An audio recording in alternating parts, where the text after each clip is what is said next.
Welcome to Let's Talk, a podcast about life, leadership, and making disciples. Let's Talk is brought to you by the North Central region of the Missionary Church, where we want to empower everyday people to love like Jesus and live like missionaries. To find out more about our events and ministries, go to mcncr.org.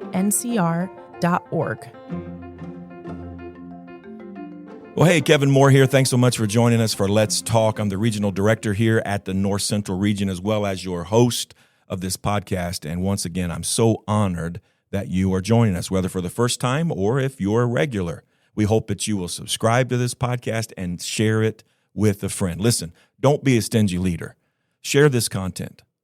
Share this stuff because it's going to help you and others, you and the people you lead, you and the people you know, live better, lead better, and make more disciples. Hey, before we get into our content for the day, which I'm very excited about, by the way, today I want to talk with you about something really cool that's happening around the region. We at the region, we obviously want to make disciples and raise up leaders, and one of the ways that we do that is through church planting. And in September of last year, our church plant from Ignite Community Church started meeting in Albion on Sundays every single week. They'd been doing house groups before that, and they were planted out of Noble County Community Church. But in September of last year, they started meeting weekly.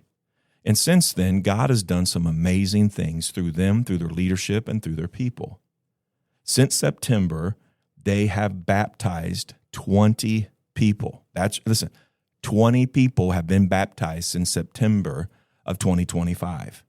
God is doing some great things in Albion, and he wants to shine a bright light through Albion and through that team. And so let's continue to pray for Ignite Community Church. Let's also continue to pray for Pastor Gran Roberts and his entire team. And let's pray not only for Albion, but let's pray for the other cities, the other towns, the other villages, the other hamlets, if you will, these small areas of northern Indiana and southern Michigan. Let's pray that God would raise up leaders that are called by God to plant healthy churches that make disciples, So Pastor Gran and the Ignite team, we are praying for you. Thank you for stepping out in faith. Thank you for partnering with us. Thank you for letting God use you. And we know that he is just getting started. Hey, if you would like to find out more about church planting, if you are a potential church planter, you've got this urge, this nudge inside of you to plant a church, we would like to have a conversation with you. If you are a church that wants to parent a church, the church that I pastor, Noble County Community Church, we parented and are parenting Ignite Community Church, and we're looking at what does it look like to now do another plant. If you're like us and you have a desire to parent a church, to be a church that plants churches, we would like to help you. There's an organization called CMTC.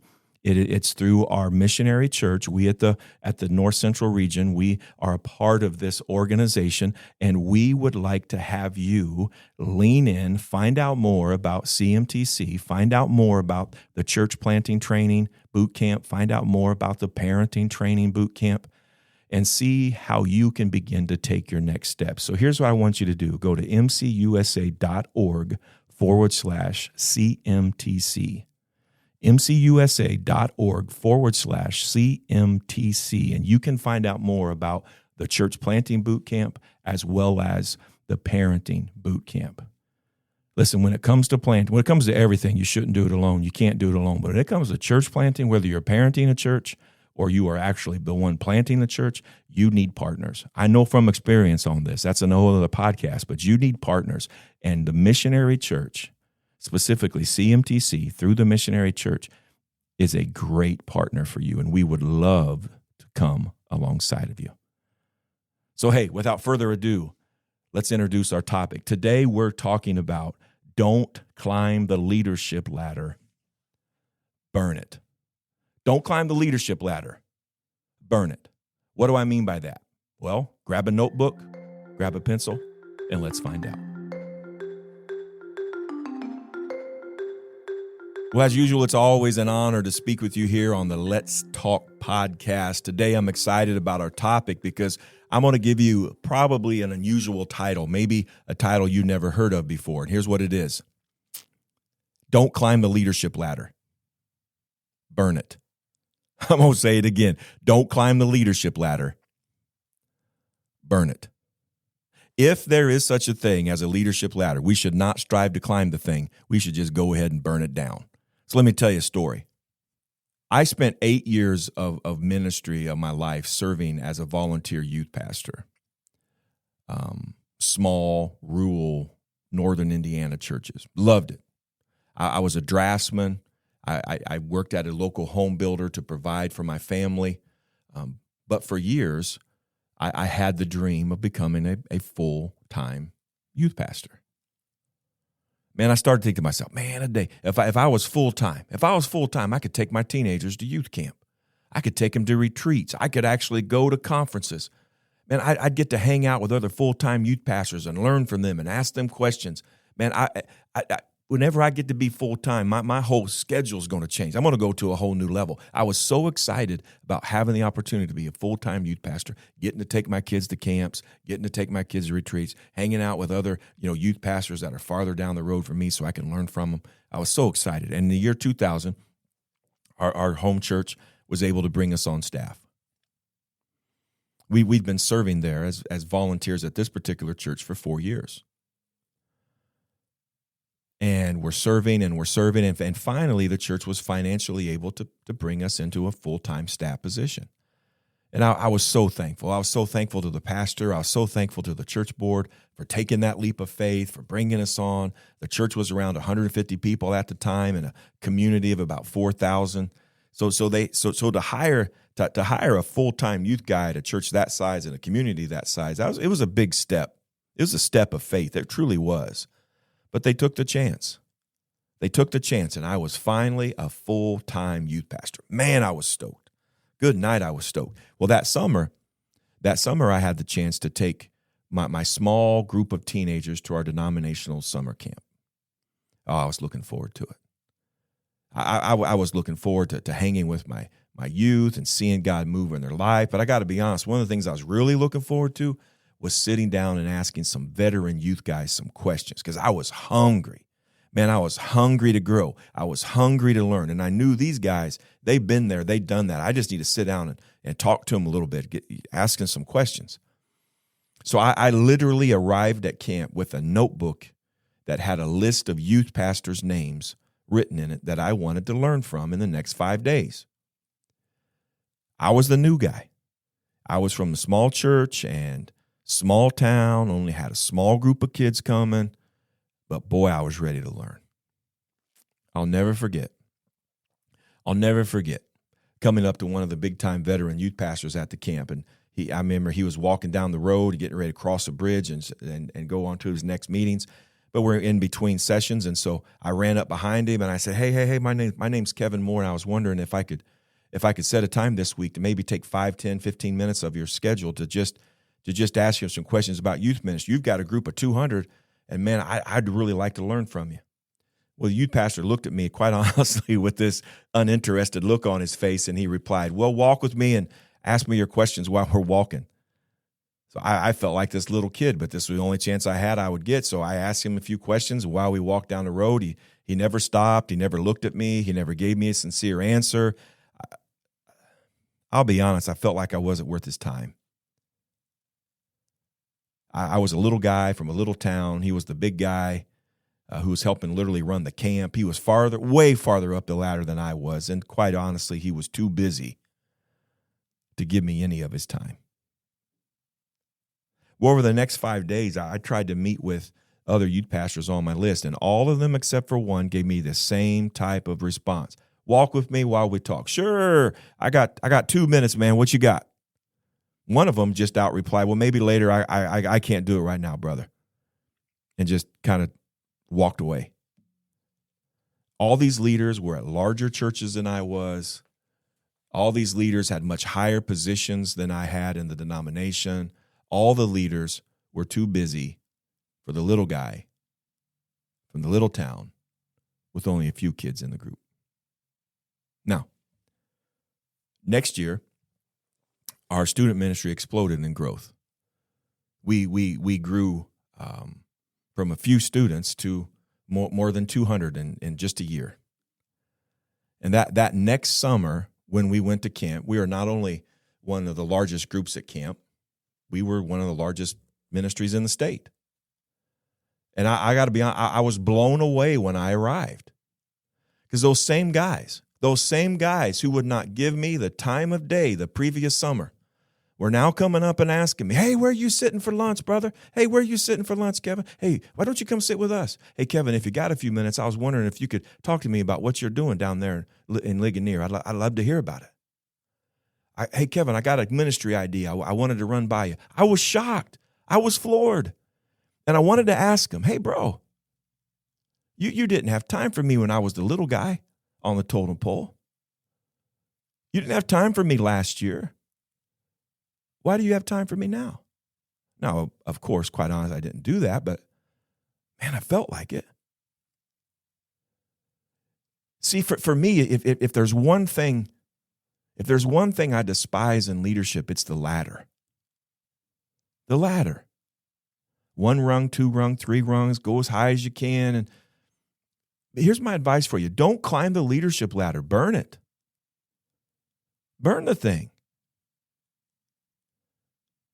Through the years, I guess in some ways, I've been at the quote-unquote bottom of the proverbial ladder. And I guess in some ways, I've climbed the proverbial steps of the ladder. But here are a few things that I've learned. Here's some things I've learned firsthand about that leadership ladder. Number 1, the view at the top is not what you think it would be. The view at the top is not what you think it's going to be. When you climb the ladder and you get that promotion, you accept that job, you get the bigger place or the dream corporation or the dream ministry that everyone would die to have, you quickly see that the view is a lot different than what you thought it was going to be. You still have to go home every night. You still have to pay the bills. You still have to do meetings, deal with people, raise your kids. Life is not all that different a few rungs up the ladder. I'm going to say that again. Life is not all that different a few rungs up the ladder. The view is not what you think it's going to be. That's number 1. The second thing I've learned is, man, someone's always got a taller ladder. Even if you climb all the way to the top of the ladder, if you climb to the ladder and become full-time at a church, someone else has a bigger church. If you climb the ladder and get to the position at work, someone else has a better paying position. If you climb the ladder and you know this really great leader personally, you know what? Someone else has a bigger name, a larger ministry, a more recognized leader that they know. Someone else always has a taller ladder. So here's the truth. The view is never what you think it's going to be at the top of the ladder, and someone else always has a taller ladder. Because of that, grab a match and just burn the ladder. Don't worry about it. Here's 3 passages that I literally want you to memorize that will help you put your heart into what God has placed into your hands and stop caring about what rung of the ladder you're standing on. Colossians 3:23 says, whatever you do, work heartily for the Lord, not as men. Listen, whether you are full-time, part-time, a volunteer, do what God has placed in front of you with all your heart. Do it specifically for God.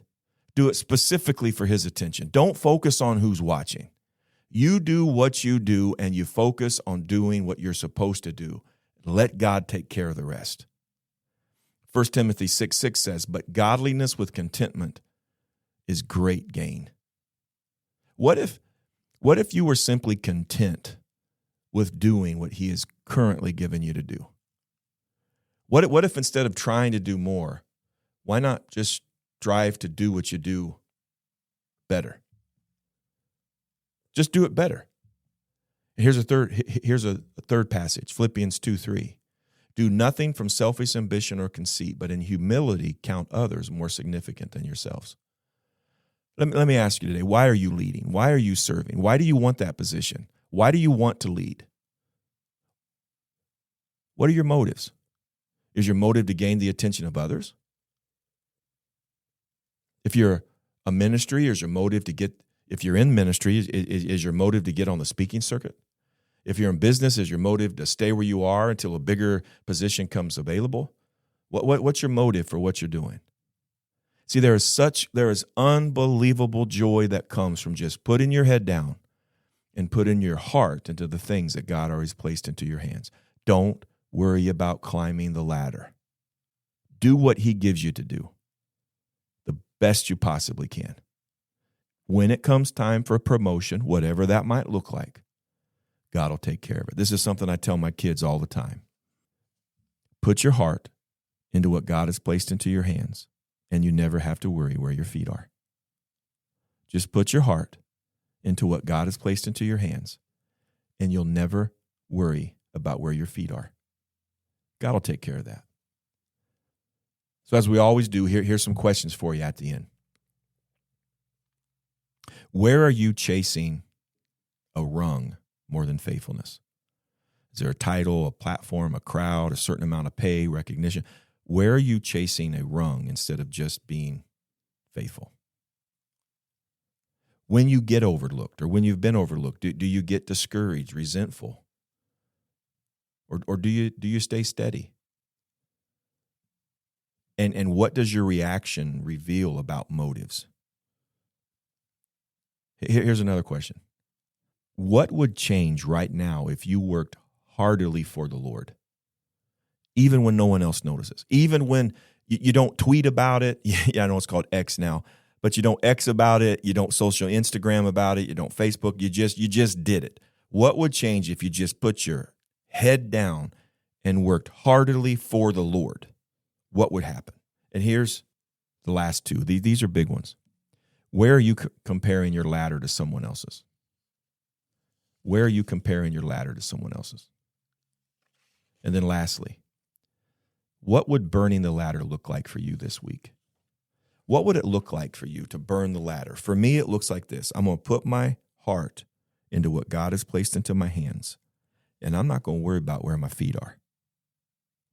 God takes care of that. Listen, it's an honor to speak with you on this podcast. I can't wait to speak with you next time.